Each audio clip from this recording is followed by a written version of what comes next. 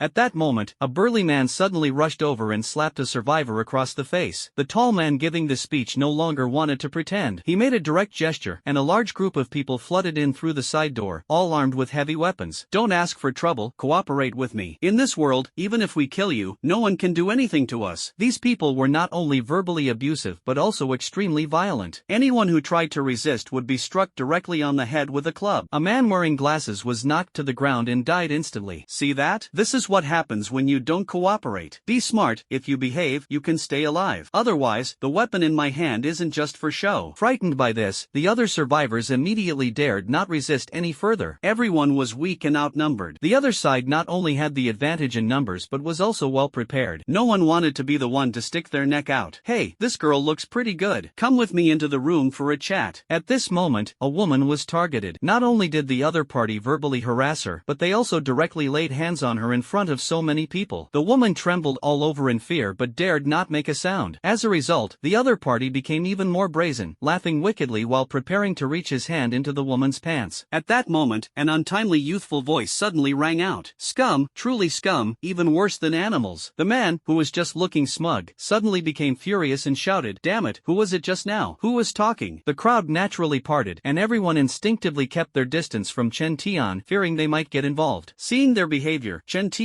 let out a cold laugh. Was it you, you little brat, who was talking just now? The man walked over fiercely, the iron rod in his hand ready to strike at any moment. Looks like I didn't clean up thoroughly last time and ended up leaving small fry like you behind. Chen Tian narrowed his eyes slightly. You little brat, what are you acting so cocky for? The man swung the iron rod in his hand, aiming straight for Chen Tian's head. Chen Tian seemed as if he hadn't noticed, casually shifting his body to the side to easily dodge the iron rod. If you're scum, then be prepared to embrace the fate of scum. With those those words, Chen Tian threw a punch. Several nearby individuals were splattered with blood on their faces. The man who was arrogant just now was directly headshot by Chen Tian with one punch. With just this move, the entire venue fell silent. Everyone had yet to recover from the shock. Chen Tian made a swift move and was already in front of the tall man. At this moment, the tall man widened his eyes as if he had seen a ghost. He had never been so terrified in his life. They only wanted to lure some survivors over to enslave them, but unexpectedly, they ended up attracting a little demon. The tall man was about to speak when Chen Tian grabbed his jaw. Don't make a sound, just immediately go to your death. With a crisp crack, the tall man's jaw, along with his neck, shattered. Take a guess, who will be next? Chen Tian's gaze swept over those accomplices. Heaven knows how terrified those people were when fixed by that gaze. Almost without shouting slogans, these people ran out in unison. How could Chen Tian let them escape? With a series of muffled sounds, all the fleeing people were sent flying back, crashing heavily against the wall. These people were like photos hanging on the wall. It took quite a while before their bodies slowly slid down. No one survived. At this moment, the remaining survivors in the hall were even more terrified than before. Chen Tian smiled at them, and everyone shuddered involuntarily. I still have cleaning to do, feel free. After speaking, Chen Tian walked toward the inner room. Loud noises and screams quickly came from the inner room, lasting for about a minute. The survivors in the hall weren't fools. They could easily imagine what was happening in the inner room. They no longer dared to stay and ran out like mad. How did you get out? Stop right there. This area is temporarily under lockdown, and no one is allowed to leave. The guards outside were still unaware of what had happened in the hall. Seeing these survivors rushing out collectively, they immediately grabbed their weapons to block them. Just as a fight was about to break out, suddenly, a fierce guard instantly fell to the ground, a steel nail shot into his temple. This sudden turn of events left both sides stunned on the spot. Who would have thought, with a few soft sounds, those guards fell to the ground dead as if marked by the Grim Reaper. They all shared one characteristic: they were all nailed to death with cement steel nails. No one knows what happened, and no one wants to know what happened. The survivors present only wanted to leave this cursed place as soon as possible. Without the guards blocking their way, they each drove off in their own vehicles. At this moment, Chen Tian was counting his spoils of war. Whoosh! Looking at the items in the warehouse, Chen Tian felt both joy and a hint of regret. His off-road vehicle simply couldn't hold so many supplies. If only there were a storage space, that would be fantastic. Unfortunately, Chen Tian didn't have one. After some thought, Chen Tian decided to take the sealed canned goods that were easy to preserve and carry. These cans came in quite a variety, including beef cans, luncheon meat, fish cans. When he was too lazy to cook for himself, eating these canned goods was a pretty good option. Picking and choosing, in the end, Chen Tian stuffed his off-road vehicle to the brim. Even the passenger seat was piled with many items. Should I throw away this motorcycle? Chen Tian hesitated for a moment, then decided to keep it for now just in case it might come in handy. By the time Chen Tian's off-road vehicle left the club, the sky outside had already turned dark. According to the original plan, Chen Tian continued driving toward a slightly farther destination. The night sky in the apocalypse is very beautiful. Without various atmospheric pollution, even the stars have become exceptionally bright. Bang bang bang. The speed of the off-road vehicle was very slow, and Chen Tian was not in a hurry to travel. Tyrant, do you think we should add another carriage to the back? Inside the quiet car, Chen Tian suddenly came out with such a sentence. The little black dog just raised its head to look at Chen Tian, with an expression of "do whatever you want." Chen Tian smiled faintly and was about to speak again when suddenly, there was a loud bang, as if the SUV had been hit by something. Chen Tian quickly steadied the steering wheel while simultaneously releasing mental detection. Stone? After realizing that the object he had just collided with was a stone, Chen Tian was momentarily stunned. He had thought it was some clueless mutant beast delivering itself to his doorstep. Where did the stone come from? Chen Tian's detection range spread outward, but he didn't find anything suspicious. Could it be that this stone rolled down from somewhere? Just as Chen Tian was speculating, a rock flew over and entered his detection range. Chen Tian stepped on the gas, and the off-road vehicle suddenly shot forward. Outside the car, a loud bang was heard as the football-sized rock kept rolling on the road. Chen Tian's eyes sparkled with a bright light. Something was attacking his off-road vehicle. What audacity! Tyrant, go! Chen Tian opened the car window on the passenger side, and the little black dog leapt out in an instant. After waiting for a while, the little black dog didn't respond at all, which made Chen Tian a bit curious. With the little black dog's current strength, even dealing with 3 or 4 mutant beasts at once wouldn't be a problem. Why was there no movement this time? Not only was there no movement, but rocks were also being hurled toward the off-road vehicle. Chen Tian sharply turned the steering wheel, and the car performed a tail swing, narrowly avoiding the rock that was hurled toward it. Chen Tian did not like this passive situation. He immediately stopped the car and stepped out. Since it was late at night and there were no streetlights, he could only rely on the starlight in the sky to roughly make out the surroundings. At this moment, the little black dog ran over. Couldn't find find it? Chen Tian's brows furrowed. This was the first time he had encountered such a situation. In other words, the enemy throwing the stones was hiding very far away. Chen Tian's expression became serious as he began to fully utilize the ability of mental detection. The range he was currently probing was over 100 meters in radius, and within this range, there wasn't even a single zombie, let alone a mutant beast. Just as Chen Tian's mind was highly focused, another sizable rock suddenly attacked from the side. Chen Tian caught the rock just before it could smash into the off-road vehicle.